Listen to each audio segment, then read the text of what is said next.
look at you first of all, ask you to explain what Intermedia is. A group of artists, musicians, poets, dancers got together one night, worked out a common denominator basis of need in terms of equipment and space, and the idea of Intermedia was born.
Administrators, educators, and actual activists in this thing. Oh yes, very much so. Perhaps the only criterion that we have is that this is far out and it's creative and it's exploratory, relating perhaps most directly to our own Marshall McLuhan. It's very hard, and I don't think it's really desirable to try to define Intermedia in too great detail at the moment, because it is exploratory. We're, in a sense, discovering this thing into existence.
Okay, it's Saturday night, and this is Big Sam Feinstein III, and we're down there on President Johnson's ranch, and we're going to get together the greatest epic Western that has ever been done before. And President Johnson has allowed us the run of the Pedernales River that runs alongside his ranch there.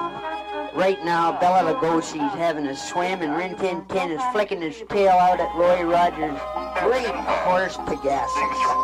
What we got to do is think up some new scenes, and we got to get them looser, and we got to arrest everybody that doesn't get the possible sequence together before it starts. And I wouldn't enter this damn ranch this afternoon if I wasn't Sam Feinstein III, the greatest producer of these Rollickin' Roy Westerns that ever took off his wide brim hat and pissed on the backside of a cliff wall while bats were dripping off the edge of the flickering glow of the bite and the hearth, and the pile-high corpicine and the chunks are just there where that is exactly the kind of a scene I want to get. Here is a cross of bone swallows hanging from a telephone wire.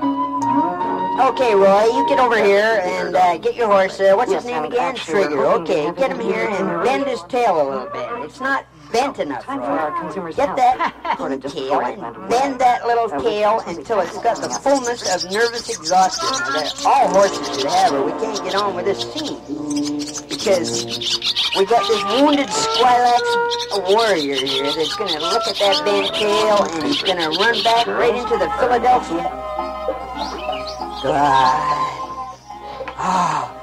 What I wouldn't do to get back there with Tim Buck and Tim Hunt and all those early Western guys back there in Tallahassee as well. I love you, Judy, and you are forever the feeblest horse that I ever had.